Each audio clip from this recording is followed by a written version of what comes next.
பெண்களுடைய ஒழுக்க பாதுகாப்பு, அதாவது ஆண்களின் பொறுப்பு.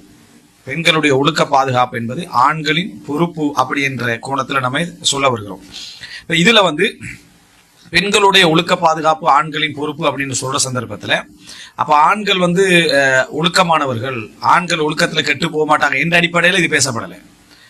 காரணம் என்னன்னா, பொறுப்பு அப்படி என்று வருகிற நேரத்தில் ஒரு குடும்பத்துல நிர்வாகியாக இஸ்லாம் சொல்வது ஆணை தான் சொல்லுது.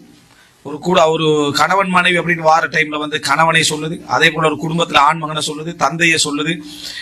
எனவே இவர்கள் தான் பொறுப்பாளர்கள். தங்களோட பிள்ளைகளுக்கோ தங்களோட மனைவிமார்களுடைய விஷயத்திலேயோ ஒழுக்க விஷயத்துல பொறுப்பாளர்கள். இவர்கள் விசாரிக்கப்படுவாங்க. கணவனுடைய ஒழுக்கக்கேடு எப்படி நடக்குன்றதை பத்தி மனைவி விசாரிக்கப்பட மாட்டார். மனைவி கணவனுடைய ஒழுக்கத்துக்கு பொறுப்பானவர்கள் என்ன செய்யல வரல. அவருக்கு நிறைவேற்ற வேண்டிய கடமைகளையும் தேவைகளை அவர் எப்படி நடந்து கொண்டால் விசாரிக்கப்படுமே தவிர அவங்க இதுக்கு பொறுப்பாளர் அப்படின்ற வார்த்தையை என்ன செய்யல, சொல்லவில்லை. அப்போ பெண்களுக்கு பொறுப்பு என்று சொல்லப்படக்கூடிய செய்தினா வல்மர்அத்து ராயியத்துன் ஃபீ பைத்தி ஸௌஜிஹா வ ஹிய மஸ்ஊலத்துன் அன்ஹா. தன் கணவனுடைய வீட்டில் பெண் என்னது பொறுப்பாளர், அந்த பொறுப்பை பற்றி அவன் என்ன செய்வா, விசாரிக்கப்படுவான்னு தான் ஹதீதுகள் என்ன செய்கிறது வருகிறது. எனவே ஆண்மகன் பொறுப்பாளர் என்ற அடிப்படையில் இங்க தந்தை, அதே போல சகோதரன், அது போல அதாவது கணவன், இவர்கள் எல்லோருமே என்ன ஒரு பெண்ணுடைய ஒழுக்கத்துக்கு பொறுப்பாளர். அதுல மனைவி மட்டும் அடங்க மாட்டாங்க. அதுல பிள்ளைகள், பெண் பிள்ளைகள் அடங்குவாங்க, சகோதரி என்ன செய்வாங்க, அடங்குவாங்க. எனவே இந்த ஒழுக்கத்துடைய பாதுகாப்புக்கு அனைவருமே பொறுப்பாளர்கள். இந்த அடிப்படையில் நீங்க இதை எடுத்துக்கொண்டீங்க அப்படின்னு சொன்னால் முழு பொறுப்பும் ஒழுக்க விஷயத்துல ஆண் அப்படி என்றால் இது எதை குறிக்கிறது அப்படின்னா அதை நம்ம தெரிஞ்சுக்கணும். இப்ப இந்த இடத்துல திருப்பி இன்னொரு பகுதியை சொல்லிக்கொள்ளணும். கணவன் ஒழுக்கமாக வாழ்றதுக்கு, கட்டுப்பாடாக வாழ்றதுக்கு மனைவி கணவனோட எப்படி ஒத்துழைக்கணும் என்பதை நம்ம பார்த்தோம். இந்த விஷயங்கள்ல எவ்வளவுக்கு ஒத்துழைக்கணும் என்பதை நம்ம பார்த்தோம். அதே போல கணவன் ஒழுக்கத்துக்கு பொறுப்பாளர் என்று வருகிற நேரத்தில் எப்படியெல்லாம் அது செல்வாக்கு செலுத்தும். இதுல மிக பிரதானமான விஷயம் என்ன, நிறைய பேர் புரிஞ்சு கொள்ளாத விஷயம், நம்பிக்கை. இது ஒரு புதிய ஒரு ட்ரெண்ட், ட்ரஸ்ட். விளங்கிட்டா? அதனால ட்ரஸ்ட் இருந்தா போதும், எந்த இதுலயும் நம்ம என்ன செய்யலாம், அவங்கள விட்டுடலாம். இது ஒரு கெட்ட அடிப்படை. விளங்கிட்டா? இது இஸ்லாத்துக்கு முரணான பயோ உள்ள எரர். இது அதுல உள்ள ஒரு மிஸ்டேக் தான். இது என்ன, ட்ரஸ்ட் இருக்குது. ஏன்னா நான் என்ன மனைவியை நம்புறேன், நான் என்ன கணவனை நம்புறேன். அதனால அவர் எங்க பப்புக்கு போனாலும் சரி, டான்ஸ் ஆடினாலும் சரி, குடிச்சாலும் சரி, இன்னொரு பெண்ணோட போனாலும் சரி, எனக்கு ட்ரஸ்ட், அவரோட நம்பிக்கை. இது ஜாஹிலியத். விளங்கிட்டா? இதுதான் ஜாஹிலியத். அதே போல மனைவியை என்ன சொல்றேன்னா, என்ன மனைவியை பொறுத்த வரைக்கும் நான் அவங்க ஃப்ரீடம் கொடுத்தீங்க. என்னடா ஃப்ரீடம் அப்படின்னு சொன்னா, அவங்க என்னது அவங்களோட ஃப்ரெண்ட்ஸ்மாரோட, அவங்களோட பாய் ஃப்ரெண்ட்ஸோட, நான் அவங்கள அந்த ஜாகிலிய பாசையிலே சொல்றேன். இல்லைங்களா? பாய் ஃப்ரெண்ட்ஸோட அவங்க ஒரு ரிலேஷன்ல இருப்பாங்க. அதெல்லாம் நமக்கு ஒரு சப்ஜெக்ட். எனக்கு அவ நம்பிக்கைக்கு பாத்துரும். என்னைய தவிர வேற யாரும் என்ன செய்ய மாட்டாங்க, உள்வாங்கிக்கல மாட்டான். லவ் எனக்கு மட்டும்தான், பெஷன் எனக்கு மட்டும்தான். இப்படி ஒரு 2-3 சொல்லி விளங்கிட்டா அந்த இது அதெல்லாம் நமக்கு மட்டும்தான். அந்த ட்ரஸ்ட் எங்க 2 பேருக்கு இல்லைக்கு. அதே போல எப்படி ஒரு ட்ரஸ்ட பில்ட் பண்றது அப்படி என்றெல்லாம் சொல்லி ஒரு ஜாகிலியத்துக்கு ஒரு குஃபரான, அதாவது என்னது, இஸ்லாமிய காணி ஜாகிலிய வேலி, சரியா, இப்படி போட்டு ஒரு சிஸ்டத்தை கொண்டு ட்ரஸ்ட்னு சொல்றாங்க. இதை உருவாக்கி வச்சுக்கிறாங்க.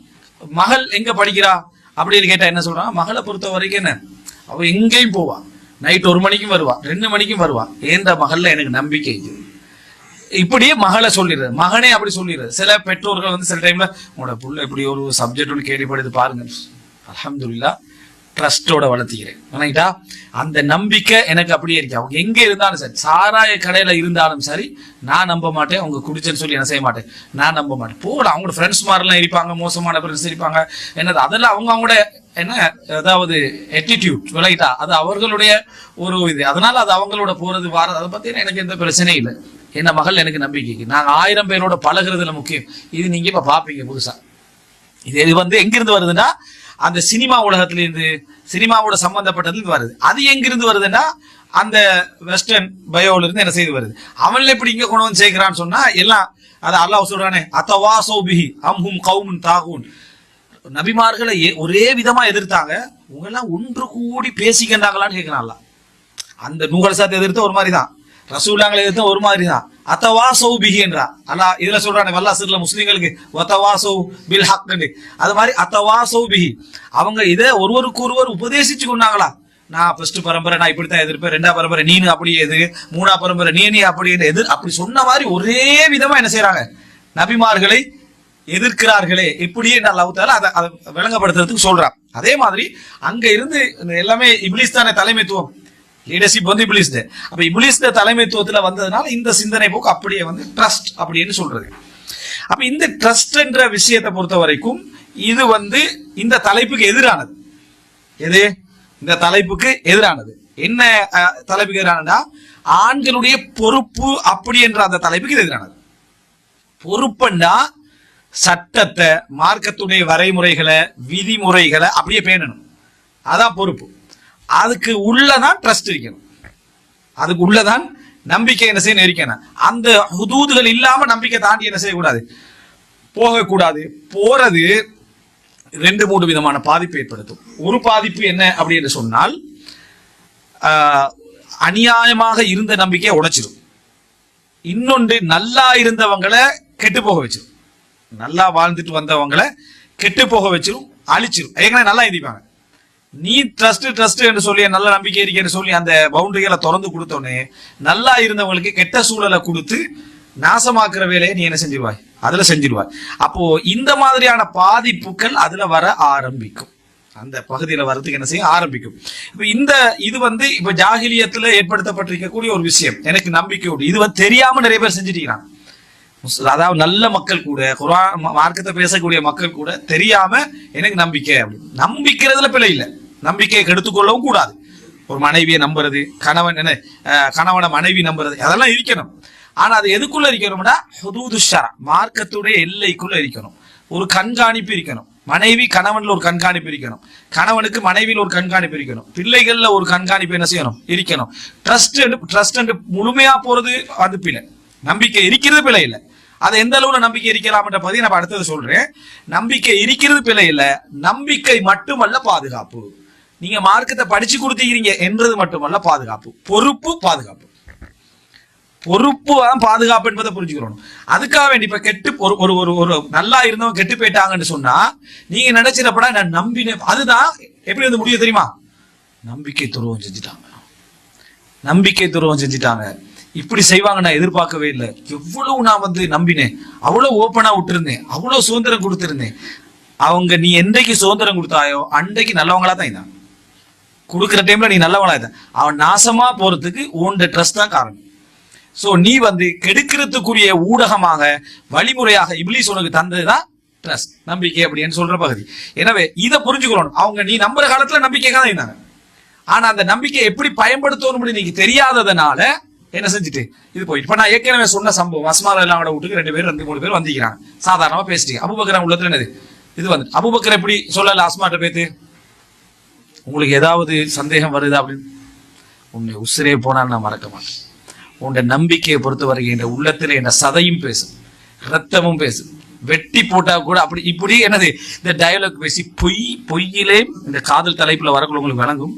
புழுகளே அவ்வளவு புழுகும் பொய்யும் விளங்கிட்டா, சாத்தியமே இல்லாத விஷயங்களை சொல்லி மெருகு ஊட்டி டெவலப் பண்ணி இவனே உச்சத்துக்கு போய் இவனே அழுது, சரியா, இவனே உருண்டு பிறண்டு வர ஒரு சப்ஜெக்ட் தான் இது.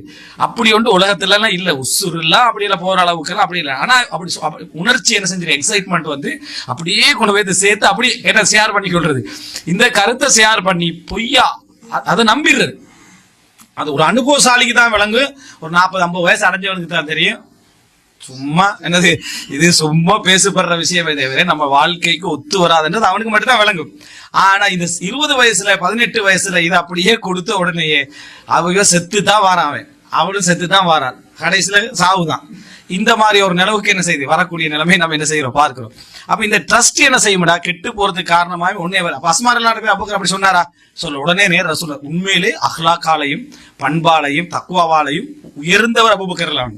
அவர் பேர் ரசூலுல்லாஹி சொன்னா அல்லாஹ்வின் தூதர் இப்படி ஒரு என்ற உள்ளத்துல ஒரு சின்ன ஒரு ரீபத் சந்தேகம் வர ஒரு விதமான ஒரு மன நெருடல் ஏற்பட்டது என்றாங்க.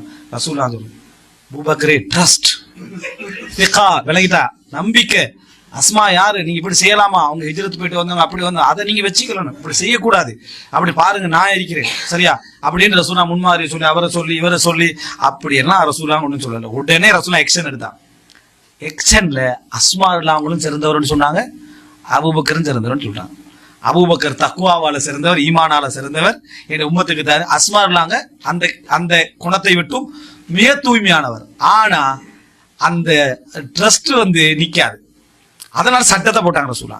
என்ன சட்டம் போட்டாங்கன்னா, கணவன் நீண்ட நாளா ஒரு வீட்டுல இல்லையா அங்க மகரம் இல்லாம யாரும் என்ன செய்வானா போக வேண்டாம் சட்டத்தை போட்டாங்க. இதுதான் இஸ்லாம் சொல்ற ட்ரஸ்ட். அஸ்மா இல்லாங்கள தூய்மைன்னு சொன்னாங்க ரசூலா. அபூபக்கர் இல்லாமோட விஷயத்துல வந்து தெளிவுபடுத்திட்டாங்க. ஆனா சட்டத்தை என்ன செஞ்சாங்க, பப்ளிக்கா மிம்பர்ல ஏறி இந்த மாதிரி நீங்க என்ன செய்ய வேண்டாம், நடந்து கொள்ள வேண்டாம். முகிபாடு சொல்றது அரபுல வந்து அந்த மாதிரி பெண்களுக்கு முகிபாடு சொன்னா இவங்க இல்லாட்டி.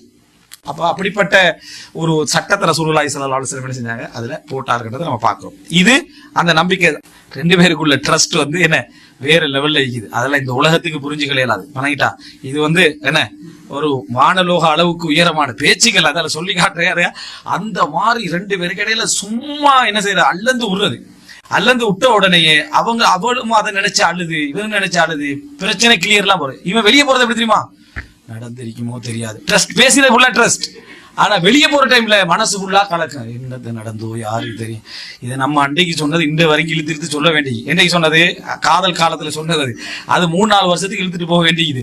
என்ன செய்யறது ஒரு விதமான டவுட்டாவே இருக்குது. எனக்கு அங்க கவுன்சிலிங், அவன் அதை அடுத்த கட்டம் சரியா, அவன்கிட்ட பேத்து அதை சொல்றது, அவனு அதே அந்த பயோட வந்தானே அவனு ட்ரஸ்ட உடைச்சிக்கிறாங்க அவன் சரியா. கடைசியில குடும்பம் உடையும் வரைக்கும் ட்ரஸ்ட மெயின்டைன் பண்றதுதான்.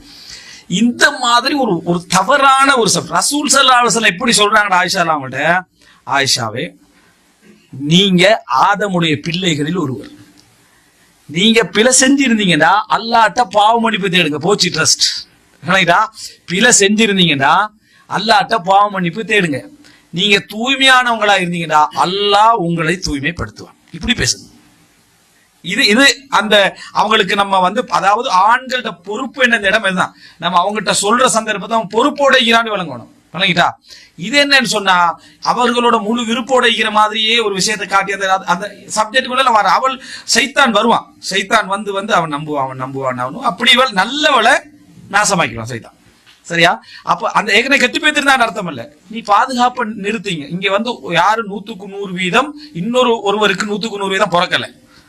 அவருக்காக இவருக்காக அவர் யாரும் படைக்கப்படலை. இங்க எல்லாம் தனித்தனியா தான். ஒவ்வொருவரும் மரமையினால அது ஃபர்தா தனித்தனியா தான் அல்லாட்ட வந்து என்ன செய்யணும், அங்க சேர வேண்டியிருக்கு. அப்ப இந்த இடத்துல ரசூலுல்லாஹ் அப்படி சொல்றாங்க. ஆயிஷா அழுகிறாங்க. ஆயிஷா நாங்க அழுது ட்ரஸ்டுக்காக தான். ஆயிஷா அழுது என்னன்னா, அல்லாஹ்வின் தூதருடைய வார்த்தையில அவங்கள நம்பின மாதிரி வசனம் இல்ல. எல்லாருக்கும் ரசூலுல்லாஹ் சொல்லலாம் இந்த வார்த்தையை. ரசூலுல்லாஹ் இது எல்லாருக்குமே சொல்லலாம். ஹப்ஸா ரலியல்லாஹு சொல்லலாம், வெளியில் உள்ள ஒரு பெண்ணுக்கு சொல்லலாம், நீங்க தூய்மையா இருந்தா அல்லாஹ் தூய்மைப்படுத்துவா, நீங்க பிழையா இருந்தா பயன்படுத்திடுங்க. ஜெனரலா சொல்லலாம். ரசூலுல்லாஹ் நம்பின மாதிரி இல்ல. ரசூலுல்லாஹ் அங்க வெளிப்படுத்தாமைக்கிறதுக்கு 2-3 காரணம் இருக்கிறது. ஆயிஷா எல்லாம் தூய்மையானவர் ரசூலுல்லாஹ் கன்ஃபார்மா தெரியும். ஆயிஷா எல்லாம் தூய்மையானவங்க ரசூலுல்லாஹ் கன்ஃபார்மா தெரியும். அப்ப ரசூலுல்லாஹ் வெளிப்படுத்தாம இருந்ததுக்கு தங்க தலைமைத்துவம் தங்க நபித்துவம் ஒரு காரணமாக்கலாம். தானே தூய்மைப்படுத்தி விடாம மேலுக்கு இருந்து அல்லாஹ் தஆலா வசனத்தை இறக்கி ஆயிஷா தூய்மைப்படுத்தும் ரசூலுல்லாஹ் நினைச்சிருக்கலாம். அல்லது ஒரு கணவனாக ஒரு பொறுப்பாளனாக விசாரணைக்குள்ள உள்ளத விசாரணை இடத்துல என்ன செய்யணும், வைக்கணும். ஒரேடியா என்ன செய்யக்கூடாது, உள்வாங்க கூடாதுன்னு பொறுப்புல இருந்து ரசூலுல்லாஹ் என்ன செஞ்சுக்கலாம், நினைத்து இருக்கலாம். அதனாலதான் ஆயிஷா இறுதியில சொல்றாங்க, ரசூலுல்லாஹ்க்கு போய் தேங்க் பண்ணுங்கன்னு சொன்ன என்ன சொல்றாங்க, இவருக்கு இல்ல நான் அல்லாஹ்வுக்கு தான் நான் நன்றி செலுத்தணும், இவருக்கு நன்றி செலுத்த வேண்டிய அவசியம் இல்லை. நன்றி செலுத்துறதுக்கு ஒரு ஏன பக்கம் என்ன செய்யல இருக்கல. ரசூல் ஸல்லல்லாஹு அலைஹி வஸல்லம் அந்த நேரத்துல வந்து ஆயிஷாவே மனசுக்குள்ள எவ்வளவு வச்சிருந்தேன் தெரியுமாண்ணா, அந்த நேரம் காட்டிக்கல ரசூலுல்லாஹ் சொல்லவும் இல்ல. ரசூலுல்லாஹ் வந்து ஆயிஷா அப்படி சொல்லவும் இல்ல. ரசூலுல்லாஹ் அவங்க சொன்னதை ஏத்துக்கிட்டேன். ஏன்னா ரசூலுல்லாஹ் நான் அவங்களுக்கு சார்பா நிக்கல. உள்ளத்துல ரசூலுல்லாஹ் ஆயிஷா சார்பானவங்க தான். ஆனா அந்த பகிரங்கமா ரசூலுல்லாஹ் அந்த வார்த்தை என்ன செய்ய நிக்கல. ஆனா ரசூலுல்லாஹ் இப்படி சொன்னாங்க, மிம்பர்ல ஏறி வலக்கது தக்கரூலி ரஜுலன், எனக்கு ஒரு மனுஷர் அவங்க சொல்றாங்க இந்த தொடர்பு நடந்ததாக சஃப்வான் இப்னு முஅத்தில. ஆனா அவர் என்னோட தான் வீட்டுக்குள்ள வந்து வீரார், என்னோட தான் வீட்டுக்குள்ள வெளியே போயும் இருக்கிறார். நான் இல்லாம இன்றைக்கு என்ன செஞ்சதுல அப்படிப்பட்ட ஒரு நல்ல மனிதராக அவர் என்ன செய்யறாரு இருக்கிறாருன்னு யார சொல்றாரு, ரசூலுல்லாஹ் சஃப்வானை தூய்மைப்படுத்துறாங்க. ஆயிஷா ரலியல்லாஹு ஒன்னும் சொல்லலாங்க சரியா. சஃப்வானை தூய்மைப்படுத்தி பேசுறாங்க. அப்ப ரசூல் ஸல்லல்லாஹு அலைஹி வஸல்லம் உங்களுக்கு இது ஒரு கிளியரான ஒரு விளக்கம் இருந்திருக்கு. ஆயிஷா நாங்க தூய்மையானவங்க இருந்திருக்கு.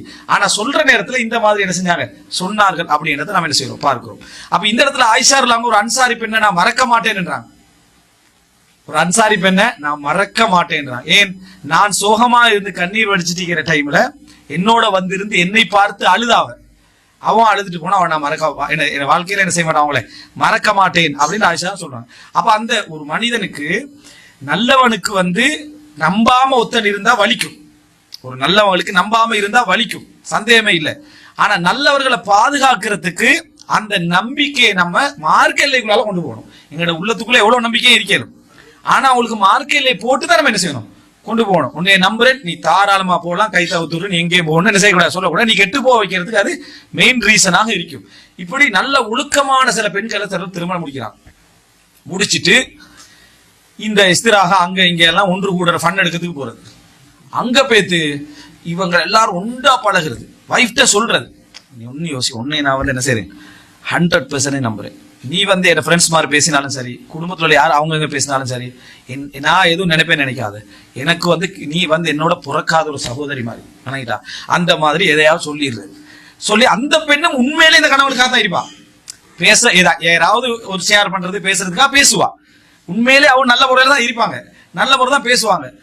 இப்ளீஸ் தானே, ஆதம் அலைஹிஸ்ஸலாத்துக்கு முந்தி உள்ளவனே அவனுடைய லெஜர் வந்து சாதாரணமானதல்ல. எங்க ஆரம்பிக்கணும் எங்க முடிக்கணும் அவனுக்கு தெரியும். அப்ப சந்தர்ப்பத்துக்கு இவள் எதிர்பார்க்காத மாதிரியான ஒரு ஸ்டைல், ஒரு கேரக்டர், ஒரு வனப்பு இவளை உள்ளத்தை என்ன செஞ்சிடும், ஈர்த்திடும். கணவன் ட்ரஸ்டால அதை தட்டி விட்டு போவார். ஃபர்ஸ்ட் சலனம், அதுக்கு போறதானே சரணம், சரியா? அப்போ முதலாவது அந்த சலனத்தை சைத்தா உண்டு பண்ணிட்டு சைத்தா ஓடிடுவான், சைத்தா நிக்க மாட்டான். ஹன்னாஸ் ஒரேடியா போட்டு டெவலப் பண்ணி விட்டா சைத்தான் விளங்கிடுவான்றதுக்காக வேண்டி சைத்தான் உடனே விட்டான். அதான் மின் ஷர்ரில் வஸ்வாஸ் அல் ஹன்னாஸ். அந்த அதாவது இந்த ஹுனூசா அப்படின்னு சொல்ற என்னன்னா போறது வாரது, போறது வாரது, போறது வந்து இப்படியே தான் இருப்பான். சைத்தான் அதை போட்டுட்டு போயிடுவான். அப்ப இந்த இவங்களும் அந்த ட்ரஸ்ட்ல வச்சு தட்டி விடுறது. கணவன்ட்டே ஷேர் பண்ணிக்கல, அவர் வந்து உடைஞ்சு செதறிடுவாரு அப்படின்னு. இவன் மறுபடியும் சும்மா இருக்காம அடுத்த வீக்ல போகக்கூடிய ஒரு கெதரிங்குக்கு, சரியா நீ என்ன போன தடவை ஒருத்தரும் பேசலையான்னு சொல்லி எல்லாரும் என்னது ஒரு குறை சொல்லிக்கிறீங்க. நான் உன்கிட்ட சொல்லிட்டேன் தானே, நீ என்ன உள்ள மாதிரி உன்ட இதயம் துடிக்கிற மாதிரி என் இதயமும் துடிக்கும் என்று சொல்லி அனுப்பிடுறது. ரெண்டாவது கட்டம். அப்ப ஹன்னாஸ் விளங்கிட்டா, அதே ட்ரஸ்ட். அவனும் ஒரு கெட்டவனா இருந்தான்னு வைங்களேன். உண்மையான நல்ல பண்புடையவர் கேரக்டர் உள்ளவங்க என்ன செய்வாங்கன்னா, அடுத்த குடும்பத்துக்குள்ள தனக்கு ஈர்ப்பு வர மாதிரி நடக்க மாட்டான். அதான் நேர்மையானவன். அடுத்த குடும்பத்துக்குள்ள தனக்கு ஈர்ப்பு வர மாதிரி நடக்க பார்க்க மாட்டான். இவங்களோட அகலாக்க அங்க கொண்டு போய் காட்டி, இவருடைய தாராளத்தன்மை அங்க கொண்டு போய் காட்டி, இவருடைய குவாலிட்டி அங்க கொண்டு போய் காட்டி, கணவனுடைய அந்த அந்தஸ்தை குறைக்கிற மாதிரி நடந்து கொள்ள மாட்டாங்க. உதாரணமா சமுதாயத்துல நடக்கிறது சொல்றேன். ஒரு பெண் கர்ப்பிணி ஆகிறான். கணவன் அவன் என்ன வேலை வெட்டில இருந்தானோ அவன் பழங்களோ ஃப்ரூட்ஸோ ஒன்றும் வாங்கி கொடுத்தில்ல. இவர்கிட்ட ஃப்ரெண்டு ஃப்ரூட்ஸ்க்கு வாங்கி கொடுத்துட்டு போறது. இவன் எப்படித்தான் ஒண்ணுமே வாங்கி கொடுக்க மாட்டான். இவர் ஃப்ரூட்ஸ் கொண்டு போறது. அங்கே கட் பண்ணிக்கிற ஒரு ஃப்ரூட்ஸ் மரத்தை விளங்கிட்டா, நீ ஒரு ஃப்ரூட்ஸ் இங்க கொண்டு வர வேண்டிய அவசியம் ஒன்று இல்ல. அதான் மனைவியும் செய்ய வேண்டிய வேலை. இவனு சில வேலை கெட்ட எண்ணத்துல செஞ்சிருக்க மாட்டான், ஆனா செய்தா கெட்டவனே. அப்ப அதனால கொண்டு வந்து கொடுத்துட்டு மனைவி சாதாரணமா இவன்கிட்ட பேசுறது என்ன, நீங்க என்ன ஒண்ணுமே காணிக்கிற, அவன் வந்து அவட வைஃபு பிள்ளை எல்லாம் இங்கே வேற கொண்டு வந்து தரான், எனக்கு இது வெக்கமாயிக்குது அப்படின்னு நல்ல வார்த்தையில தான் பேசப்படும். இது நீ இது சிரிச்சுட்டு போறது. இவன் என்னது, அவன் அப்படித்தான், அவன் என்ன ஏதோ என்ன ஃப்ரெண்ட்ஸ் ஊட்டி அப்படி செய்யறான் அப்படின்னு இப்படியே சிரிச்சுட்டு போறது. இதெல்லாம் என்ன சைத்தானி. இவன் நல்லவனா இருந்தா நல்ல கேரக்டரா இருந்தா அவன்கிட்ட பழத்தை வாங்கி கொடு, வீட்டுல கொண்டு போய் கொடுன்னு சொல்லி இவன்கிட்ட கையில கொடு. அவன் கொண்டு போய் என்ன செய்யட்டும், கொடுக்கட்டும். நீ கொண்டு போய் கொடுக்கறது ஒன்றை குவாலிட்டியை வந்து அங்க என்ன செய்யற வளர்க்கிற, இது நயவஞ்சகத்தனம். இது வந்து நயவஞ்சகத்தனம். அதான் ரசூலுல்லாஹ் லைஸ மின்னா மன் ஹப்பப இம்ரஅத்தன் அலா ஸௌஜிஹா, தன் கணவனுக்கு எதிராக மனைவியை திருப்பியவர் என்னை சார்ந்தவர்கள் அல்ல. ஒரு வீட்டுல இருப்பாங்க, ஒரு வைஃப் சிஸ்டரோ தாத்தாவோ திருமணம் முடிக்கிறார். இவர் பொறுப்பாளராக எதிர்ப்பார், இவரே தான் செலவழிச்சிப்பார், எல்லாம் எதிர்ப்பார்.